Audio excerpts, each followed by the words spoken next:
Hello and welcome in, all you O9ers, PCHers, Neptune Pirates, Junior Private Detectives, Jurors, especially our hero juror, and the Todd, to this week's episode of Life on Mars, the Veronica Mars Rewatch podcast where we go through episode by episode.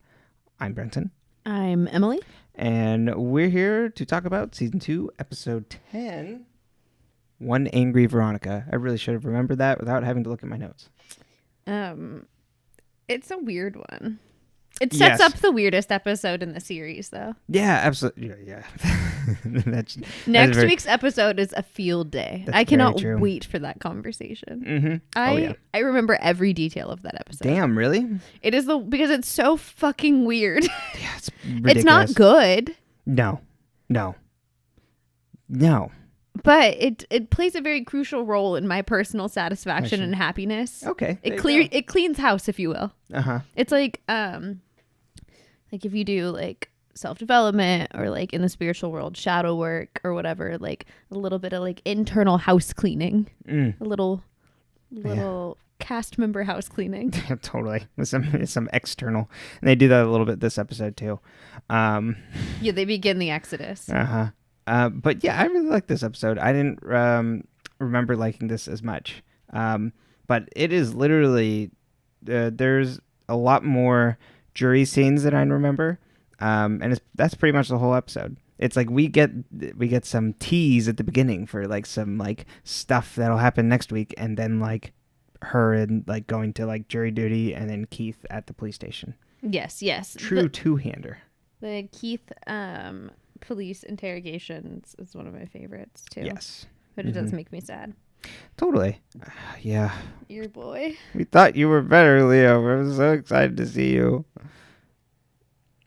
But I mean, hey, he knew that it was bad security. Mm-hmm.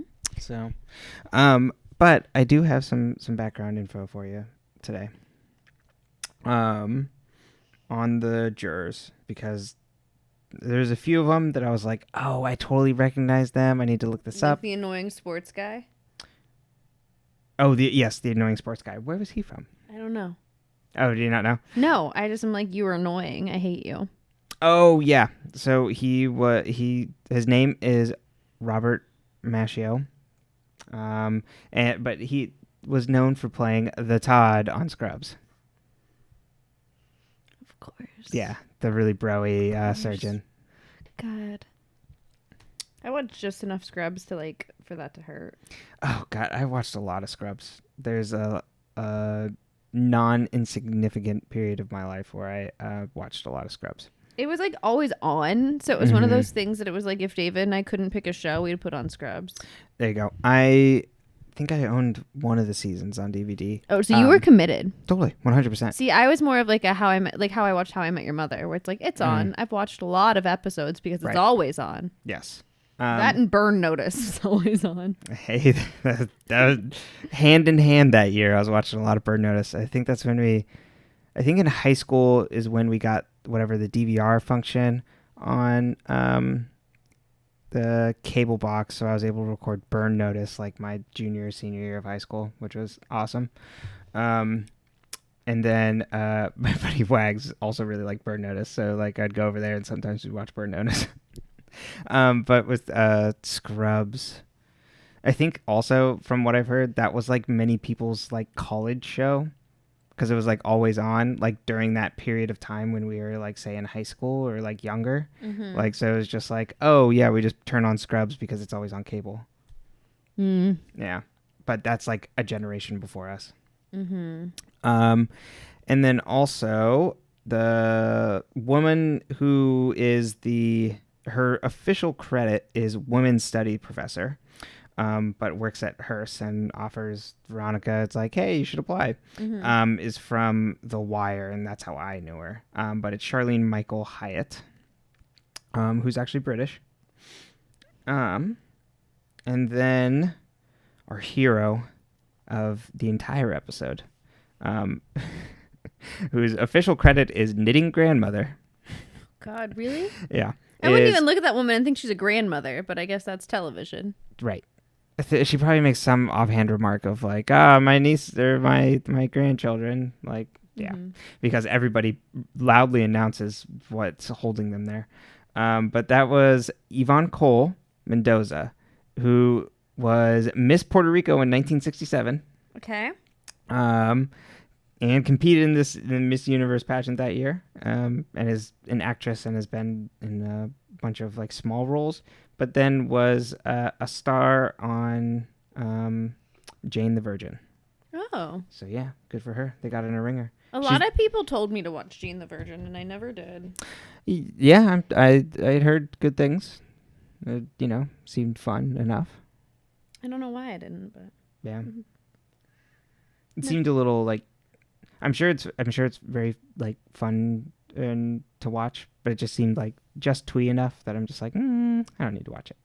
Well, and I think it's shows like that where it's like, look, we're trying to be edgy by the title, but then we still have like a heavy Christian undertone that I have a hard time with. Mm-hmm. Virginity's a construct, right? Meant to keep women subordinate and feeling lesser. Do what you want safely with your vagina. Mm-hmm. That's my PSA for you. Yep. There you go. But yes, knitting grandmother was the absolute hero of this episode. She was. My favorite part. Though, I don't know, Duncan's delivery at the very beginning of the episode really might have been the hero. All right, jump right in. Just like, dense Dunky. Dense Dunky. No. That's... yeah, he's just like, maybe I can, if I just swoop in and we pretend like, hey, it's everything's all right. Yeah. Was there anything else you wanted to add before we move on? No, we can jump right in. I can talk about knitting grandmother, quote unquote. That's, I don't know, we can call her jury number 9 or something. Juror number 9, just give her a number. Are you just picking at random? Yeah, exactly. Just so I don't have to call her knitting grandmother for the rest of the episode. But I'll have more to say on her throughout the rest of this record because she was awesome. Okay, cool. So we start the episode with Veronica sitting at a table eating her lunch because if you don't remember, at the end of last episode, she found out that Meg was pregnant. Mm-hmm.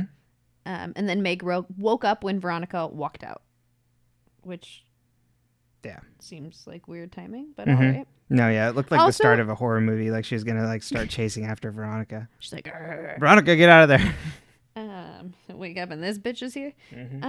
But it's a pregnant zombie. Oh my god. So Veronica's like, what the fuck? And so she's sitting there eating her lunch, which like same. I'd be like, what the fuck? I love we just get a scene of Veronica just talking to herself at the table. It's like, oh, really fucked up. All right. Like, what am I gonna do with this one? And Duncan, instead of voiceover, we get Veronica muttering. Just mumbling. That'd be me. Good. No, just be me yelling. Like, good God. Yeah. Slam the table and everybody looks at her like, Meg's pregnant. And that's how, not rumors, but facts get spread. Exactly. Just like Veronica's mom. Exactly. So Duncan comes up and he's like, I didn't see you this morning. I wanted to carry your books to class. Ha ha ha ha. And I'm like, everything okay? I'm like, man, I wish someone had carried my books around. I had to carry like 12 books. Like, shit was heavy. Damn, sorry. You weren't there. No. You weren't there. Wasn't there to carry books. No, I mean, if you had grown up where I grew up, you probably would be a different person. Well, I don't know, though. You're a really strong case for nature versus nurture. I mean, I don't, even if, I probably just would have been dense enough to, like, not know to, like, that was a thing you're supposed to do. It's like the time I taught you about how guys are supposed to, this is misogynistic and also, whatever. But it's guys walk on the street side when you walk. So that way, like if a car comes by and splashes you or like tries to hit you or anything, like it hits the guy first. Yeah, I'd never known about this. I feel like I walk where I walk. Sometimes you don't walk in a straight line. No, definitely not. I get there fast. It's my guarantee. But anyway, chivalry. Who the fuck needs it? Just be nice to people. Yeah, I carry your books now. Yeah. Thank you. Yeah. You carry We don't them. gotta go very far. Carry them from one room to the other. Exactly. Yeah. Hey, you left this here. You can go get my. Mm-hmm. What books are you carrying for me? Probably Harry Potter. That's probably right. But yeah, so she's like, yeah, so I saw Meg and she's pregnant, and I'm like, thank you for communicating bluntly, because good God, like we've been dancing around this for weeks. Well, and just in general, like everything they talk about, it's like tiptoe right. over here. And I don't blame Veronica, because we get Stonewall that she's dating, that like just doesn't say anything. Well-adjusted Duncan. Yes, exactly. He's so well-adjusted. So he's like, yeah, I know. And she's like, oh, you know. And he's like, yeah, but like, you know, like it didn't, what you say, it didn't concern us or something. Yeah. And she's That's like, the pitch he's trying to make. That was his argument that he came in. Your illegitimate child that is like growing in your comatose ex-girlfriend doesn't affect either of us. And then Dick Casablancas comes up and he's like, hey guys, I'm having a New Year's Eve party. And we're like, of course you are, Dick. Mm-hmm. And Duncan's like, I gotta go visit the family or whatever. Yes, we're going to Sun Valley. Where's Sun Valley? I want to say Colorado, but I don't know. It sounds counterintuitive for a place to go ski, but what do I know? Yeah. Like the name. Yeah. Not Colorado. Colorado seems like a good place to go ski. I'm like, there's no fucking snow there. It doesn't get. What are they gonna do? Smoke weed? No. From what I understand, Colorado does get snow. Yes, vast amounts of it. Wouldn't know. Never been. But we could fly through Denver. We're not going anywhere right now. Yeah, I'm just saying, like, hypothetically. Okay, cool. Yeah, for sure. We could go to Denver. I mean, fly through. We can just, like, pass through the airport. You know, you get a lot of connections there. Oh, perfect. I love it. Mm-hmm. I really get to know a place when I go to their airport. That's why I love LA, because, like, LAX. Oh. Yeah, they got the Guy Fieri restaurant. Yep, the Five Guys or whatever. Yeah. So, Dick's like, yeah, come to my party. And Duncan's like, I'm going to Sun Valley. And Veronica's like, LOL, no thank you. And Dick's like, well, if you're not going because there's trouble over here, I think your old lover will be there. And they're both like, what? Duncan's only dated Veronica, Meg, and then Veronica. Right. He's like, okay, if it's not Veronica or Veronica. Wonder, like, and he's like, yeah, Meg woke up. Didn't you hear? Like, I'm sure she'll be back partying in no time. It's like, oh, shit. It's like, how does everyone know Meg woke up, but nobody else knows she's pregnant? Right. Who's sharing this information? Her sister? Right. Maybe. Because I can imagine people sharing the news, or if it's like the family being like, our daughter's awake. Mm-hmm. But like not saying anything else. But they don't want people to go visit her. Right. Because they're going to kill her. Yeah. Well, we don't know that for sure, but that's just the assumption I make. Yeah. We'll get there. So then Veronica's like, Duncan, I can get us in to see her. Just get me a photocopier and I can make us these guest badges because I have mine from the last time I went. And he's like, you're amazing. Yeah. And he's like, see, this doesn't concern us. Thank God you're here to help me. The worst pitch ever. No, this child, it's nothing. And then we find out from Keith, who is having a meeting with our new Mayor Woody. Yep. Mayor Woody. Mayor Woody. It's gonna turn Neptune into Bozoville. And Mayor Woody is like, you know, Keith, someone stole the Aaron Eccles and Lily Kane sex tapes from the evidence room. Both copies. And this is where my plot hole shows up. Because if Leo was just stealing them to sell them, he didn't need to steal both copies. No, he could have just stolen a copy and duplicated it. Or no, not even. Yeah. So I don't understand what the MO on that is, because it still seems fishy. And I can't remember if it ever comes back around to like what happened to the other copies. I don't think so. Well, because it shows Because they had some Logan, in a safe and then some not in a safe. yeah, but it shows Logan deleting them all at the end, and there's like a row of 6. Yeah. And I guess there were only 3 tapes originally. Yeah, I guess. So, yeah, it seemed stupid to maybe just grab them all, but I agree. Yeah, like you could get some out without getting all of them out. Uh-huh. Yeah, I'm just going to, like, take one, and that's probably all you needed. That's enough to, like, put your sister in school. Yeah. I digress. How much are they paying him? Yeah. Not much, apparently. Apparently they need to pay their sheriffs more. Exactly. Or deputies or whatever. Or not. They can just, he can get a normal job. Well, he does eventually. Yeah. Later seasons. Well, but he's still a cop. Isn't he in the FBI? Yeah. He's just cop in a suit. I guess so. Federal cop. I like to think that they're more of like investigators than like cops. Like I feel like cops are like crack down on crime. But I mean, we do know like what the FBI's done. So. That's what I was gonna say. If we loop back around to COINTELPRO. Yes. Yes. But I mean, cops were the ones to kill people. Yes, exactly. That's what I mean. Like they're pulling the strings. Yeah. Anyway, so Woody's like, Keith, I want you to look into an independent investigation because we can't figure out why these are stolen. And Keith's like, okay, I guess I have to. Yeah. Can't let this man who tried to kill my daughter get away with this. And he killed her best friend. And, yeah, totally. He tried to kill me, basically. Uh-huh. Which you would think would be a conflict of interest, but I digress. Yeah. Agreed. Or he's like... Yeah. There'd be a lot of issues there. But anyway, so then we go back to the hospital. Well, we go to the hospital. We go over to the hospital. Yeah. And Meg's awake, and Duncan's like, hi. And they're like, hi, Meg, what are we going to do? Right. Hey, Meg. It's me. Veronica's here. Oh, and I left out an important detail earlier. When Duncan told Veronica he knew, she was like, how? And he's like, I found the letter that he found being sneaky Duncan in the vents. And it was a letter she'd written to her aunt that she was going to go stay with her aunt in Seattle with the baby and live with her aunt to keep it away from her parents because, as we learned a couple episodes ago, they're abusing her little sister. Yeah. No, not a good house. Not a good house. Don't drop it off there.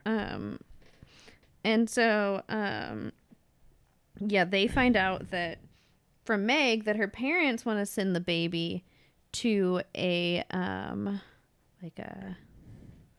what was it called? It was like some sort of like Christian foster or something. Christian foster place where then they put people in religious homes. And basically, it's like a scam for child abuse.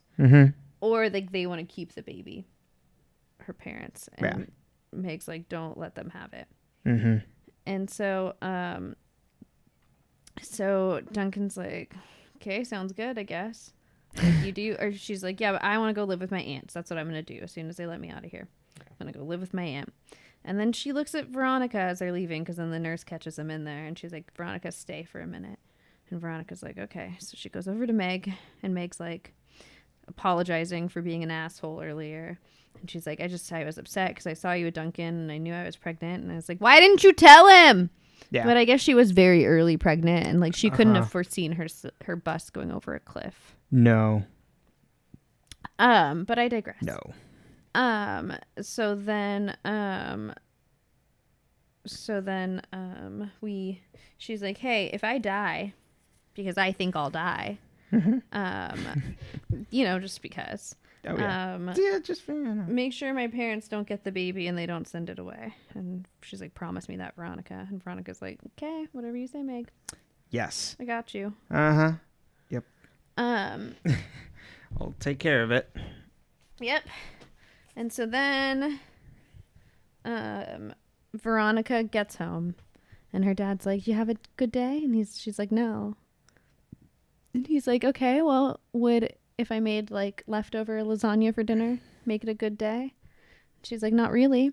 And he's like, okay, what if I went and bought ice cream? She's like, why? And he's like, 'cause, and he hands her an envelope for jury duty over Christmas break. Yeah, that really sucks. Are you allowed to call high schoolers for jury duty? I don't know. I know she's technically 18 and an adult, but I don't know how that works. I don't remember kids in my school that technically qualified for jury duty if they were like disqualified or not because they're in school. Yeah, I always I feel like that's a valid excuse. Yeah, it is. But I think you'd have to have school, so that's how they put it, like over the And a holiday holiday. break. Yeah, that sucks. The first year you turn 18, you gotta go to jury duty. I think I got jury duty by the time I was 19. In Santa Barbara, got called for jury duty Mm-hmm. literally every time they could. And then they'd like let me go, but not technically they'd excuse me, but they wouldn't like say that I'd served. So then Right. I'd end up getting called again in 6 weeks. There was a period of time where I swore I lived at the courthouse. Mm-hmm. And They really wanted you to come in. And I always got sent away because it was always something that I'm like, oh, like I have a close connection to this, or like my cousin is a prosecutor for domestic violence, or like whatever it was at the time. But then they just kept bringing me back. Right. And I would think that Veronica would check a lot of boxes in getting dismissed. Yeah, like, oh, I don't know. She was the part of like multiple major court cases. Uh-huh. She's a junior private detective. Right. And she's going to be probably part of some sort of prosecution against Aaron Eccles. And these kids are like 09ers from her area, like from her school. Right. There's check. But the judge is like probably, I don't know. How would the judge not know Mars? No, the judge doesn't pick after a certain point. It's the defense and the prosecutors. Oh, right. Mm-hmm. So I don't know what they were getting at. Right. Maybe, I don't know. Maybe it's like, oh, she's smart. Yeah. But yeah, you feel like she would be weeded out long before. But I digress. So then, Keith, is this when we get the weird Keith and Lamb working out moment? Yeah, but real quick, it's we get introduced to the jury room, and Veronica is then designated by Captain of Industry, which is how he's credited, to be the representative for the group. Which, you giant dick bag. Douchey white dude. You would think that the man who's like, quote unquote, like a CEO or something like that, the way he talks would just be like, I'm going to lead the group and I'm going to strong arm everybody so that we like go home. No, when have you... I'm going to hold my tongue. Oh, no. I rarely have ran into CEOs that actually offered ideas or solutions or ways to get things done. It tends to be more of a other people do things and I stand here and look important and say big words. Mm-hmm. So I would say that, of course, he designated the work to her. She's a woman. And she's young. True. And hoping he doesn't want to do any of the work. Yeah, makes sense. So then Keith and Lamb are doing some weird... Well, Lamb's working out. Yeah. At the sheriff's station. Mm-hmm. Which kind of looks like a jail workout. 100%.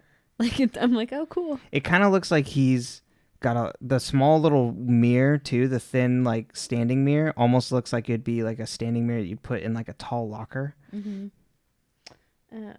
So he's... But he can still check out his pecs and his abs. Exactly. He's like, Keith, can you spot me? And then he's like, no, like, I don't know what happened to the tapes. Like, we have real tight security. We use security cards, blah, blah, blah. We don't use keys anymore. Can't you see how tight security is here? And look how tight my pants are. Is he getting horny? No, it meant like he was like buff, like his butt muscles got bigger and so his pants got tight. I understand. You made it dirty. Yes. I was making it just, good squat day. Uh-huh. My pants are tight and it's not leg day. Oh.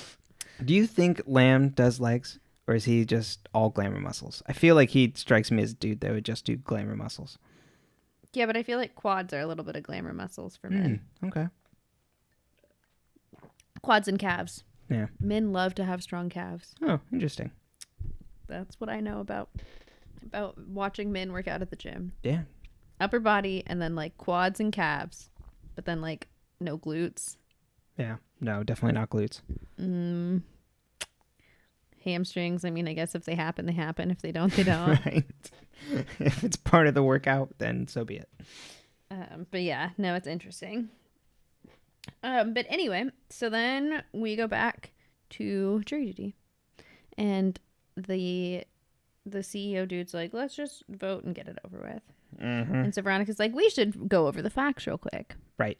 And it's like, great. And so he starts telling all the facts, and they pass around the photos and all of that, and then other people take over and share parts, and Veronica wraps it up very eloquently. Yes. And she's like, how did I do? And I'm like, yeah, that's right. You be snotty to him. Mm-hmm. And then they vote, and 11 people say that the two boys that may or may not have attacked this woman are innocent, and one person says they're guilty. And so then Veronica's like, I'll see you all tomorrow morning. Hey, everybody. It's going to be fun. And the basics of the case are that two 09er boys are accused of beating up a woman. Yes. Who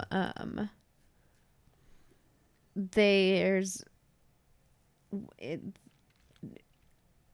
might or might not be a prostitute. Like, there's a lot of weird facts. Right. So she says she wasn't. These two boys helped her out. They then offered to, like, hey, if you come back, we'll take ecstasy with us. Like, it'll be fun. She's like, sure.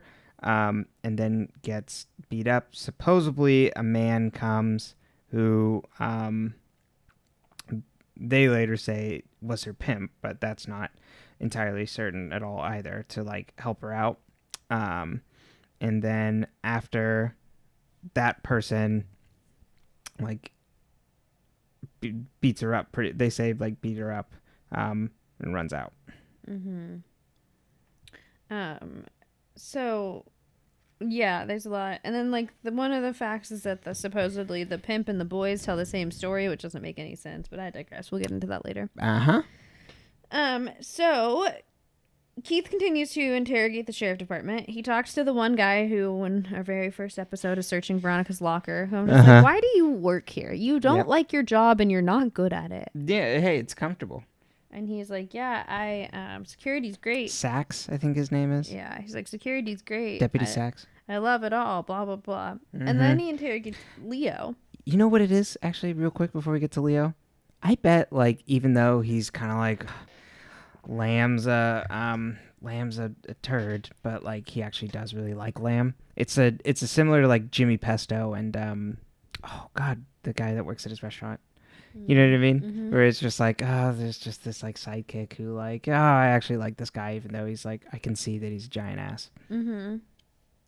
Then he talks to Leo, and Leo's like, no, security's a joke around here. Like, things are a mess. Like, so anyone and everyone can get a key card. And then he leaves, and he's like, and Keith, would you mind giving my best to your daughter? And Keith's like, I would mind, but I'll do it. Yeah. Keith is on one this episode. It was great. But also, you should pull in Leo first. Yeah. If there's anybody at that station who's going to, like, tell you what you need to know, Leo. I know. That's why I don't like the turn of this episode. No, it sucks. It's stupid. Yeah. And I don't like how they really always set up Leo to, like, fail. And so then we go back to our jury duty. And the CEO guy's like, who voted that they were not, or that they were that they were guilty, just so we can figure it out. And of course, like, as everyone came in, everyone's complaining, including one woman who's like, I'm taking leave from my unpaid leave from my job as a waitress. Yes. And I'm like, that's not how this works. No. Oh, yeah. Everybody comes into the room being like, my job is doing this, so much time out of my job, and then we all take turns. And I'm like, no, like, you get paid, and or they will let you off. Like, you don't have to serve if you can't afford. I'm sure, like, since she has 2 kids and is a single mom working a job is what she's intimating, they would have let her go. Well, and that's how I used to get out of it. Well, not get out of it. I literally couldn't afford it. Like, I got paid. So you would lie. I got paid 1 day for jury duty for my company, which is it's basically they pay you to go get out of it. Yeah, pretty much. It's just like, get this taken care of. Yep. And so I'd go, and I was like, I only get paid for today, so unless we're going to jump into the case, which isn't how this works, I don't know what to do. And they're like, why do they only? And I'm like, I don't fucking write the rules. Like, Mm-hmm. So they should have let her go. Yeah, I dig her. absolutely. And so the woman's like, I held out, and here's why. Yes. I held out. Juror number 9. While knitting. Yes. I held out because why would a guy wait 12 minutes after the gunshots to run away with the gun? Mm-hmm. And this lady, just the best. Yeah. She's got everything figured out, but she knows how the world works, and she knows some of the people. Like, so she's like, you know what? I'm gonna dig in because, like, I'm gonna vote this, and I don't have to try and like pitch this to all you people because half you people aren't gonna listen to me. So like, I'm gonna stay here, and then like we'll see what happens because I'm gonna vote like with the moral side where I know I'm right, and like I know these things. I've been around here for a while. I get how things work. And so then she's like, and if we go over everything and no one else comes to my side, then I'll change my vote. Mm-hmm. And I'm like, yes, bitch. Yes. Always trust this lady. And so while this is happening, Logan gets called into the sheriff department, and he goes in and sees Keith. Mm-hmm. And Keith is like, so I'm assuming you don't know why you're here? And Logan's like, I don't know. They call me in here all the time. I just show up. And I'm like, fair, dude, fair. And so Keith starts asking him if he had talked to his dad about the tapes or getting rid of them or anything like that.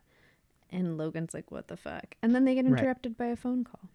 Mm-hmm. Because Keith had put in a call to one of his friends in the newspaper industry. Oh, yeah. And he was like, hey, like, how much would these tapes sell for if someone did get them? And so he's like, hey, we got a call, like, I talked to this person, and they said they were up to $500,000. Mm-hmm. I mean, I feel like that's kind of low, but, like, what do I know? $500,000, still a lot of money. Yeah, but for all of the original copies? Yeah. I don't know how much celebrity sex tapes. I mean, this is all before Hulk Hogan completely brought down Gawker. True. That was a lawsuit for, like, multi-millions. Mm-hmm. So... yeah. And so while Logan's in there, Deputy Dummy comes in with a folder. Dee. And he drops it on Keith's desk because Keith had asked for a list of all sheriff department employees' emails. Mm-hmm. And so Logan steals it. Yeah. Logan is perfectly placed behind the door, so Dee can't see him. And so he just drops it off, and it's like, oh, well, perfect. Let me just help myself. Yeah, so he takes it. And then Veronica is working her job after jury duty at the cafe, yeah, when Thumper comes in and tries to strong arm her to like get like to vote to convict these like couple of like frat boys. Yeah, 09er boys. Right. And then this begins this long thread of how all these people somehow know that she's on jury duty. And that she's on this particular case. Yes. If this is this big of a case, I feel like it would be sequestered. And you wouldn't put... Or is it just that small of a town? Right. Which, true. But either way, you wouldn't put her on that jury. No. No. Idiots. But yeah. Justice will not be served, but, maybe that's the point. Justice is not being served here. So then Keith comes back, talks to Logan, all that jazz, and he finds out about the sex tapes. Mm-hmm. Veronica comes home from work and then becomes Winter Wonderland Veronica. Yes. She decorates the house. She tinsels the whole thing up.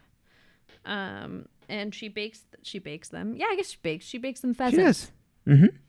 Mm-hmm. Yeah. Keith makes my favorite joke, which he's like, honey, we could afford regular sized birds at least once a year. Mm-hmm. Have you ever had those? I've always wondered what like those are like Cornish game hens like taste like. I'm sure they just taste like chicken and they're just smaller or like turkey, but I think I've had a Cornish game hen. Was it any different? I don't know. So as a kid, my cousins killed things. Yeah. Legally. Supposedly. Mm-hmm. Right. Brought them home. I mean, they never did find that man. and then they would get served. So one time I was eating, like I just, pick my random meat because I had food allergies, but no one bothered to worry about this as a kid. And so just pick the peanuts off the side. Yeah, is there peanuts in the salad? They didn't use just peanut. eat around it. Peanut oil is fine. It's fine. You're fine. No, luckily I don't think a lot of the marinades had anything that I was deathly allergic to. Yeah, you're still here, ain't you? Somehow, by the grace of God.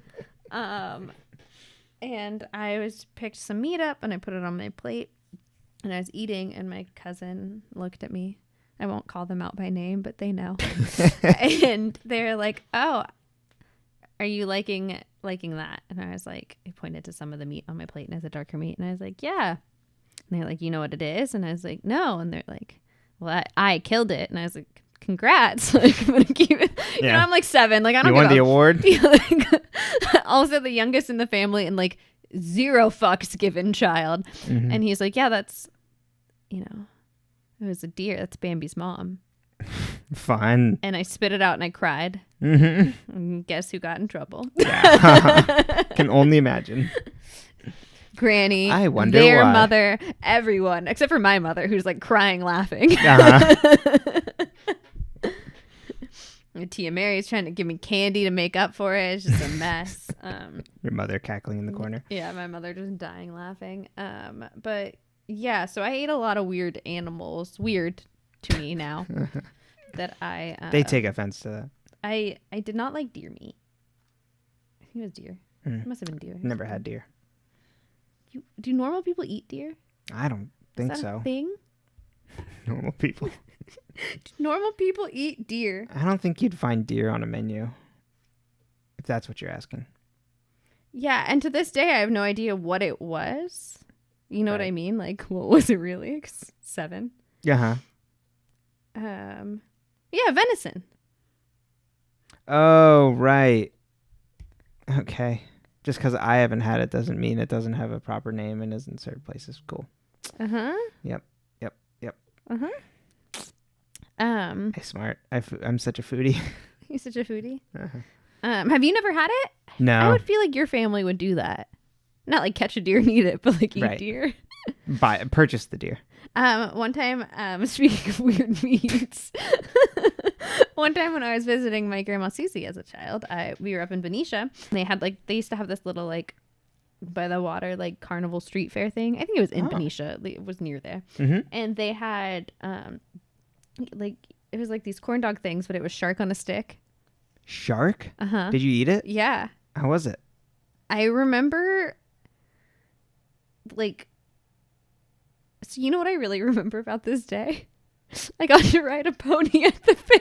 Oh, that's fun. And so, like, I didn't care about anything else. So, like, I have 0 memories except for sitting on that horse being very happy as it walked in a circle. So I was like, I feel good about it, but I don't think it had anything to do with the shark taste.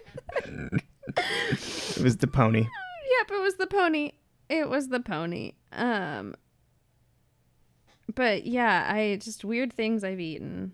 Yeah, that's our next podcast. Weird things I've eaten. So. But anyway, back to the pheasants. Yes, and back to Christmas. Mm-hmm. And then Keith remarks that it's, you know what? Why don't we open one gift on Christmas Eve? And it's like, but what about our rule? And it's just like, no, what rule is this? That you wait till Christmas. Morning? Yeah. Get one present on Christmas Eve. Is that what your family does? Mm-hmm. You wait till... I don't remember there being a present on Christmas Eve when we did that. When we stayed with them. Maybe not. Sometimes. Maybe inconsistent. Maybe it was personal. Did you get a present on Christmas Eve? I mean, we would have all gotten... I don't know. We get the one from Santa if Yes. you get called, but only if Santa calls you up to his lap. I see. You got to be publicly shamed First. Yep. But yeah, so then he shows her he got her computer like updated on the inside. And Max said it was the state of the art everything. He's like, yes. I don't know anything I'm saying, but your friend Max said it'll run good. Mm-hmm. I'm like, what a good dad. You go to the friend that knows it. Yeah, and you say, what does she need? Uh-huh. Hey, Mac, what's the thing that goes in the thingamabob? I need to make this run fast. Mm-hmm. How much is it? Just tell me. Uh-huh. And then, he's like, why don't you take it on a test ride? And he goes to leave the room, and she opens her computer, and it's 2 articles about some of the people mentioned in the case. Mm-hmm. She's like, doesn't everyone know I'm on this case? And I was like, doesn't everyone know that's like a felony? Right, absolutely, 100%. Is it a felony? I think it's a felony. Yes. You can't interfere with a juror. No. But anyway. I mean, God knows what, if anything would happen to you, but like. Because no. you're not supposed to talk about it when you're on the case. Mm-mm. And she doesn't. She doesn't break the rules. No, but somehow everybody knows. Mm-hmm. They leaked it. They leaked the jurors. So then, she goes into the jury duty the next day, and she's like, hey, I kept thinking I knew this guy, and I couldn't figure out why, but isn't the guy who is the pimp, in quotes, technically like a former athlete? Yeah. And then the douchey guy, the Todd. Thank you. He was like... Wearing his Gates jersey. He's like, yeah, man, he used to be on whatever team doing San whatever. Diego State. He played the sports ball, and he did the thing, and he ran. Fast. He ran with the ball. Yep. Yeah. Maybe tackled people. I can't remember what position he played. Oh, was it football for sure? Yes. Okay. It's like, wasn't even sure if it was football. You know, it's my least favorite sport. Yeah, he had cleats. That's all we know. Soccer? Yes. Yeah. Football. Don't they wear baseball cleats too sometimes for running and shit? In soccer? No, in baseball. Like, don't these other sports all have cleats? Yes. Yeah. That's what I was just saying. It was an outdoor sport. It's an outdoor. Do all outdoor sports have cleats? Pretty much. I never thought about it like that. You're welcome. Opening up your mind. What about beach volleyball? Probably not. Is it barefoot? Yeah. Do you play beach volleyball barefoot, even at the Olympic level? Mm-hmm. Interesting. You never watched beach volleyball? Come on. I do, but I don't stare at their feet. That's all I do. Oh, no. No, but you're barefoot. Okay, cool. The sand is hard enough to wade through. Immense trouble navigating through sand. I just imagine you in like waist deep sand. How did this happen again? We just got here. Like the little kids that have like dug themselves into a little hole. Yep, but that's just me trying to get to the beach. Yep. But yeah, so then Veronica's like, isn't it kind of fishy? Like, why would he be doing this? And then yeah, it's he said, I think he mentions that he had some like horrible injury to like end his career. And juror number 9, hero juror, is just like, so what is this man who has like torn ligaments or no cartilage, no whatever, how is he able to just like hop over a fence? Mm-hmm. And it's like, yes, this woman gets it. And why would the pimp of an $80 a night hooker turn himself in? Mm-hmm. Because that's what the boy said. She was an $80. She wanted $80. Yeah. I was like, that's like I don't know that industry very well, but that does not seem like a good deal. No, you're worth more than that. Yeah, especially if you have to deal with two white boys. Right. Yes, but again, this woman, she's on it. Mm-hmm. Understands the world. And then yeah, I'm just gonna casually drop truth bombs over here. Don't mind, I'm knitting. Veronica starts piecing things together, and she's like, wait a minute, if there was a gun and it's not the boy's gun, and it was in the room before, if it was in the room the whole time, because the boys mention the gun and the pimp mentions a gun, but the pimp says it's his gun, then... And it wasn't him running away with the gun. Yeah, and it wasn't him running away with the gun, it was someone else, then the gun has to be in Nissa's, because who else would it be? Mm-hmm. And so she starts piecing it all together. And she's like, seems real fish. Oh, yeah. And then we go back over to Logan. Yes. To the sheriff's department. Oh, yeah. So the sheriff's department, everyone gets an email. Mm-hmm. And it says, like, I want to buy the sex tapes. I'll pay $50K, dude. And yes. earlier when Keith was talking to Logan, he called Keith dude, and Keith goes, "It's Mr. Mars to you." Yes. And then sees the dude in the email and is like, I know this sad boy on the end of this. And so Logan ends up with the tapes. Mm-hmm. So then we cut to a weird scene of Logan watching his dad and his girlfriend's sex tape. Yeah, my God. Crying. Yeah, why do you need to watch it? One. I think he needed proof. Yeah. And I think he needed closure in the sense that, like, because Lily was on a pedestal for him, that it was consensual. I think there's a piece of that too, where it's like, was my father a mom? I mean, either way, she was under 18, so it's statutory rape. Right. But was Lily, yeah, like it changes how he feels about her and his relationship, I think. Even though we know as adults it like can't be a two-way street, but was it in that sense a little bit more of in the way he views it? It's like, yes, exactly. Like what were the, I think also just like getting the details, like not like of what they did per se, but like why. And the like, oh, like did she make a conscious decision, I guess? Yeah, exactly. And like, was she intentionally cheating on me with my dad? Right. And was my dad intentionally fucking my girlfriend? Yes. All parties say yes. Totally awful. And the whole thing is awful. Exactly. And he's sitting there with a magnetizer, like handle magnet, so he can like erase them. Which like it just sucks because you know where this is going. Yeah, he's destroying evidence. Yeah, like hard proof, like the only like physical evidence you have. And everybody kind of seems to be under this like semi-delusion, which I think is the show knows that everybody's under this semi-delusion, but still it sucks that it's like, well, like, you know, I've seen these tapes, I can testify, or like we have these people that have seen these tapes, they can testify, but like Veronica watched the tape, she can testify. And it's like, oh God, that's not enough. And so he destroys them. Yes.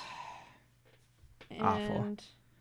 Then Keith shows up while he's burning the like the labels from them in a trash can. And he's like, Keith puts two and two together that he's like, oh,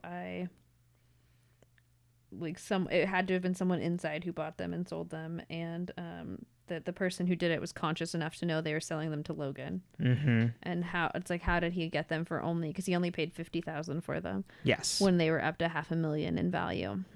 Because Logan's email was that the sheriff's department could then buy them from him for $50,000, which he was just going to give them the blank tapes, hence the changing of the labels. And so then we go back over to jury duty. Yes. And the CEO goes, I would never send white boys from good families to jail. Yep. Time to circle the wagons of white privilege. And then Veronica lays out the argument. Everyone comes over to the other side. So now it's 11-1 against the CEO, basically. Yep. And so then he's like, fine, I'll do it because these boys will appeal and they'll win. Blah, blah, blah, blah, blah. And Veronica's like, cool, whatever. I just want to go home. At least we can, like, the rest of us can sleep at night because we're doing the right thing. We got to do the right action in this. He's probably not wrong, but we're doing the right action in this moment. Exactly. We want to make them work for it. And then afterwards, the woman from Hearst comes up to her and she's like, hey, I work at Hearst. You're a kind of student. I'd fight for you. Like, I'd want you there. Veronica's like, that shit's expensive, man. And it's local. And she's like, yeah, we have scholarships. And like, you know, I'm just saying, if you want to come, I got you. Right. I keep forgetting to look this up, but I wanted to see. You can keep going. So then Veronica comes home and her dad is looking at tax reports and she's like, Dad, did you switch over to being a CPA? Because that's a really unsexy job switch. And so then he's like, what can you tell me about Leo? Yep. I just wanted to confirm that Hearst College is fictional. And then we cut over to Keith in the interrogation room with Leo. Yeah. And he's like, Leo, tell me about your sister. And he's like, yeah, she's 10. She has Down syndrome. Like, this real sad story. Yeah. She's having a hard time in school. She's getting bullied by the other kids, so I want to send her to private school. So then we figure out that he stole the tapes because he wants to send her to private school. And he's like, but it's okay because Veronica saw the tapes, so she can testify. Yeah. Exact same thing Logan says. And it's just like, no. And Leo was like, yeah, I knew it was Logan, and he wanted them to destroy them, so I intentionally sold them to Logan. Right. And I'm like, come on, you two. You two are this. Veronica only dates stupid? Yeah. Yeah. Yeah. Uh-huh. Mm-hmm. Across the board. And then, but this doesn't concern us. Then, speaking of that, Keith gets a phone call, and he's like, oh, God, oh, really? Okay. And he comes home, and he's like, Veronica, Meg died. I can't believe she dies off screen. Yeah. Well, they wanted to kill her in the last one. Right. Oh, my God. Okay, so I've been waiting on this, but yeah, the reasoning just keeping around like just sucks. Like it's let me find the quote here. My browser refreshed. Sorry. No worries. So Rob Thomas commented, the intention was always to get Meg to survive long enough to give birth. What we were really interested in was having that baby. So for our storytelling, it's less about wanting to kill Meg and more about wanting to have this baby that's in jeopardy. That's Duncan's baby that brings a point of crisis with Duncan and Veronica. Stupid. Mm-hmm. Yeah, because, great plot points are babies. Yeah. And I didn't believe for a minute. Well, sorry. That phrasing makes it sound like I didn't believe it. I couldn't believe at first that she had actually died off screen, and I was like, oh, maybe, like, comes back in the next episode, and it's like, no, she's gone. Well, and then it is because it's like, oh, but the baby lived. Right. And so apparently she had a blood clot that dislodged itself, and it made its way to her heart. Yeah, Jesus. So that was sad. Extremely. And then it is New Year's Eve. Mm-hmm. And Veronica and Keith are on the couch trying to watch the ball drop. And Keith is tired. And he's like, Veronica, I'm going to go to bed. And she's like, but the ball hasn't dropped yet. And he's like, well, I've seen 40 of these, 40 years of these. The ball, you see it's there, it'll drop. He's like, you'll see. I'm going to go to bed. And she's like, we have pizza coming. And he's like, it's all you. The money's on the TV. And so then we get a knock at the door. She opens it up. And it's Wallace. The greatest New Year's gift that we can all receive. And then they snuggle up on the couch and watch the ball drop. I know. A surprisingly sweet ending. Yes. To the episode that I was not expecting. It did actually literally surprise me. It made me teary-eyed. It is, yeah. Good friendship. And also a very healthy showing of like how you can have male-female friendships that are platonic and yet still be heteronormative, I guess. Or, like it doesn't matter. Mm-hmm. Yeah. Because I think that's an important factor. Because I know a lot of people that are uncomfortable when their significant other has friends that are their gender. You know what I mean? Opposite gender yeah. Of their significant other. Mm-hmm. Or especially when it's like that physical closeness. Like I'm like, oh, right. Like some people's love languages are touch. It's fine. Yeah, totally. We keep our winkies and our mouths to ourselves. Mm-hmm. Yeah. And I mean, as long as it's pre-agreed, unless it's an entanglement. Entanglement. Yeah. No, it's great. Oh, our okay. doggo's crying. Yeah, let me go. Comfort. Do you want to pause it or no? Okay.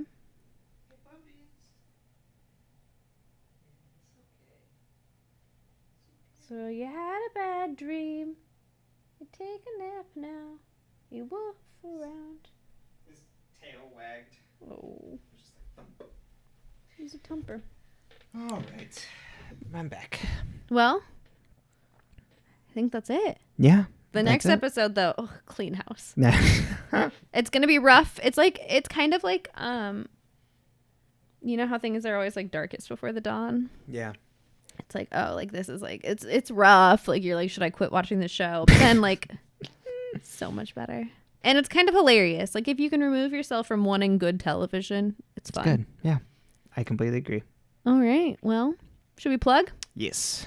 You can find me at butreallythough.com. Though is spelled THO. I am a life and career coach. I am here to help you align with your life and career goals, wants, dreams, etc. Some self-paced programs that are available. You can find the link to that on that page as well. I also post free coaching content on my YouTube channel. We have been doing Vlogmas in July. It has been a lot of fun. Santa Paws probably won't be coming, but I will be gifting you a wonderful self-paced program that you can find on my Etsy shop. You can also find me on Instagram at butreallythough, but it's BTRLYTHO. Drop a lot of the vowels, but keep the last one and the sometimes Y. All right. Did you mention the other podcast too? No, we also have another podcast. It is called But Really Though, spelled the same way. It is a conspiracy theory, stuff we didn't learn in history class, anything and everything that we feel like teaching people about or sharing. Sometimes it's fact, sometimes it's fiction. Either way, it's fun. Yeah. Every Wednesday, all podcast platforms. And then you can find this podcast on Twitter and Facebook at Mars Rewatch, and send us an email at marsrewatch@gmail.com. And you can also find me at Pyle Brennan, Pyle. Love it. Yeah. All right. Stay toasted marshmallows.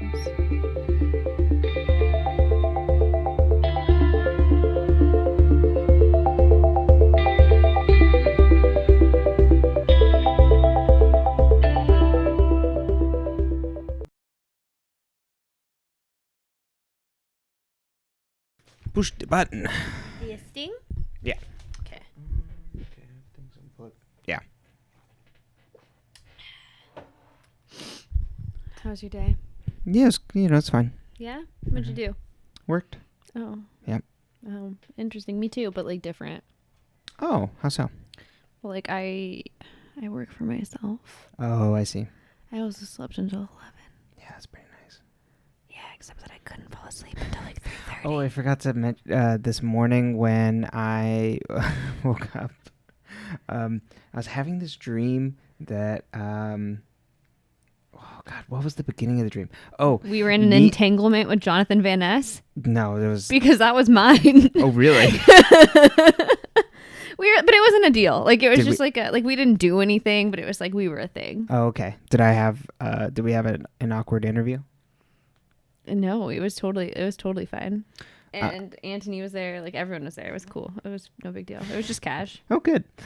No, mine was that me and two friends, one being, were trying to get this Muni car that we had stolen onto a track at a station. And we get to the station, there's way too many people without masks on, and we're like, oh my God, this is like, we can't keep social distance to That be was able to... my dream too. Social distancing and masks played into it. There you go. Yeah, I'm like, we can't get this Muni car on here because there's too many people and they're not social distancing. So we ended up giving up on that. We get in a cab back to my car, which was way far away because we had taken this Muni car from like way far away. So we're driving there, and then on the drive, that turned into Scott Aukerman and Adam Scott, and we're talking about how it would be funny to really give it to Adam Scott that if they did Aphex Twin instead of Talking Heads, and just how much that would grind his gears and make him feel awful. And so me and Scott Aukerman were going over what the opening would be, jokingly, and then we were trying to find the car in the lot. And then as soon as we found the car, I got woken up by Herman. And I was like, Jesus Christ. Who was the friends you were stealing the car with? I think it was Parker and my friend Edward.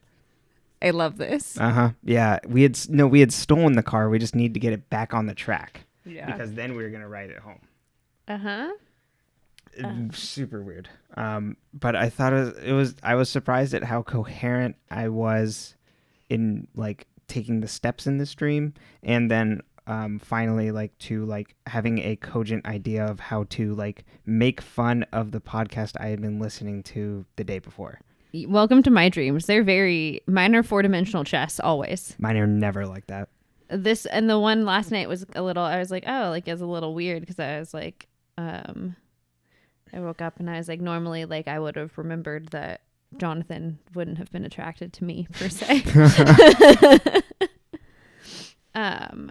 But it also wasn't like it wasn't like a weird sex dream. It was just like a casual fact that like there was an entanglement. But I don't even think I don't even think it meant what it means. Right. Mm-hmm. It was just there was an entanglement. And Twitter's going to have a field day. We were having a lot of fun with that. All right. You ready to go? Yeah. I think that's probably good.